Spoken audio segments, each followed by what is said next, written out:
Oke, bismillahirrahmanirrahim. Assalamualaikum warahmatullahi wabarakatuh. Jumpa lagi di channel saya, tentunya masih di Dong Daki teman-teman. Baik teman-teman, jadi di video kali ini saya ingin berbagi ilmu, yaitu cara menjaga air di kolam lele biar tetap warnanya hijau dan tidak bau. Bagaimana caranya? Langsung saja kita lihat dan kita kupas tuntas secara mendalam. Let's go.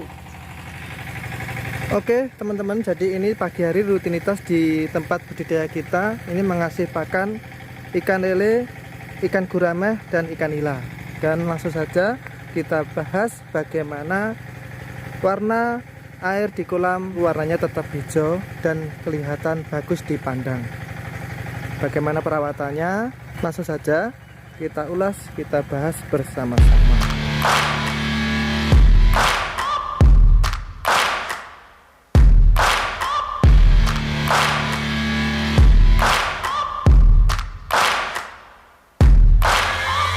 Searching for greatness in a sea of the dying and shameless, a sea of the aimless. I don't wanna be one of the nameless. I'ma wake up with the mindset that one day I'm gonna make it, and I don't think I'll be fine if I don't break my limitations.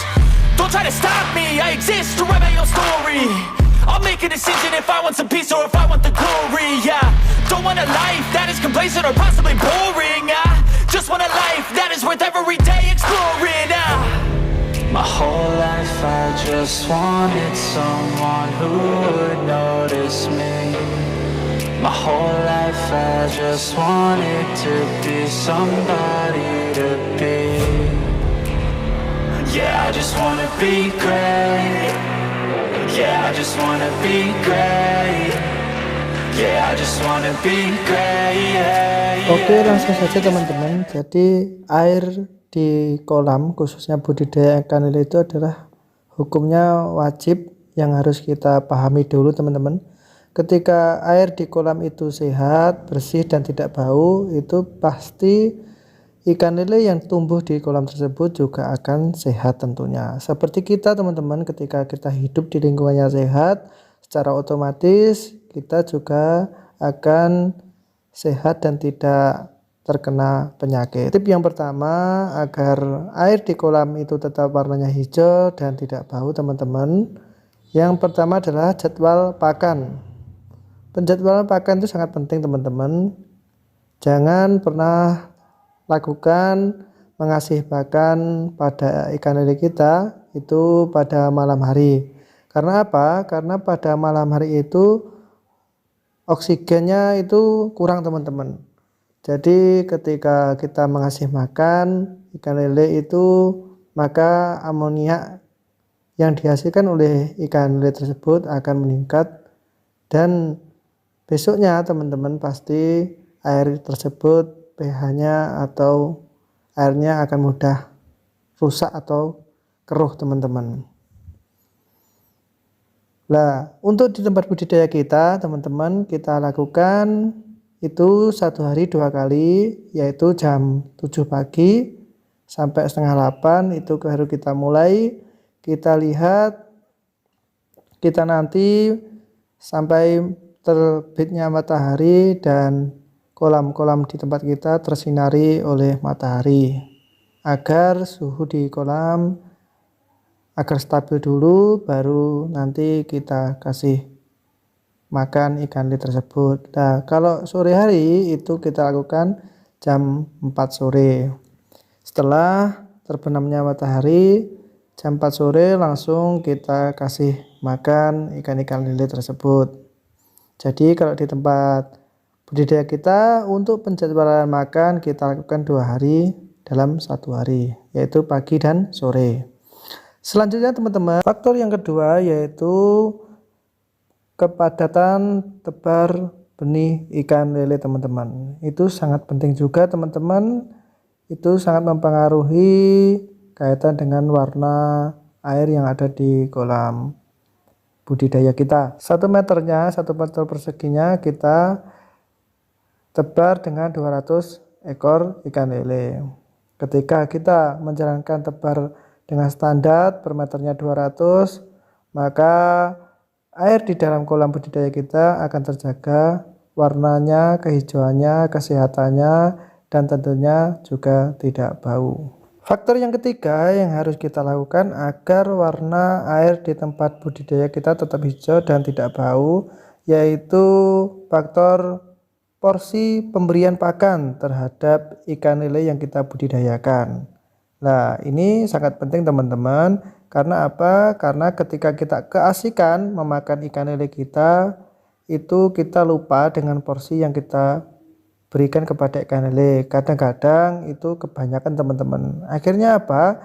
Akhirnya ketika pakan yang kita berikan kebanyakan itu tidak dimakan, dan apabila sudah kenyang maka ikan lele itu akan memuntahkan lagi pelet yang ada di perutnya, sehingga pelet tersebut akan mengendap di dalam kolam dan akan menyebabkan keesokan basi, dan akhirnya air di dalam kolam tersebut akan pH-nya rusak dan menyebabkan bau teman-teman. Nah, faktor tersebut akan mempengaruhi air di warnanya akan keruh dan airnya akan bau. Nah, terus teman-teman, setelah itu teman-teman ketika mengendap dan akhirnya lama-kelamaan zat yang dikandung oleh pakan yang busuk tadi akan menjadi racun di dalam kolam tersebut, dan itu akan membahayakan bagi ikan lele yang kita budidayakan. Yang terakhir teman-teman, ini yang tidak kalah penting yang harus kita lakukan agar warna air di tempat budidaya kita tetap hijau dan tidak bau, yaitu harus rajin dan rutin mengganti air di tempat budidaya kita. Nah, caranya bagaimana? Caranya yaitu kita selalu kontrol ikan-ikan yang ada di tempat budidaya kita.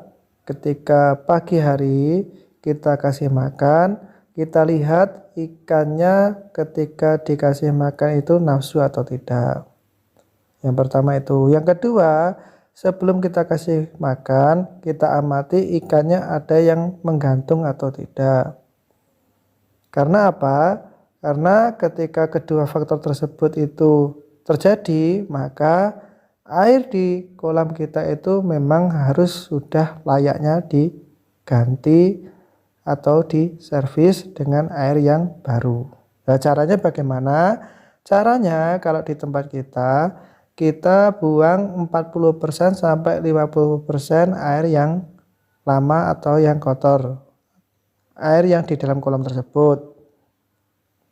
Setelah itu kita kasih air yang bersih sesuai dengan air yang kita buang, 40% sampai 50% tadi. Nah, dengan cara seperti itu, dengan cara kita sering mengganti dan menservis air di tempat budidaya kita, maka alhasilnya yaitu air di tempat budidaya kita berwarna hijau dan tidak bau teman-teman. Nah, akhirnya ikan lele yang kita budidayakan juga hidup sehat, nyaman, dan cepat besar. Dan finishnya yaitu kita sukses budidaya dan dapat keuntungan yang besar juga. Oke, jadi seperti itulah teman-teman ilmu yang bisa kita bagikan. Semoga dapat menambah wawasan kita bersama, dan apabila ada tutur kata yang kurang berkenan, baik yang saya sengaja maupun tidak, saya atas nama pribadi mohon maaf yang sebesar-besarnya. Tetap dukung channel saya dengan cara like, komen, dan subscribe-nya. Oke, terima kasih. Wassalamualaikum warahmatullahi wabarakatuh. Bye bye. Salam sukses untuk kita semua.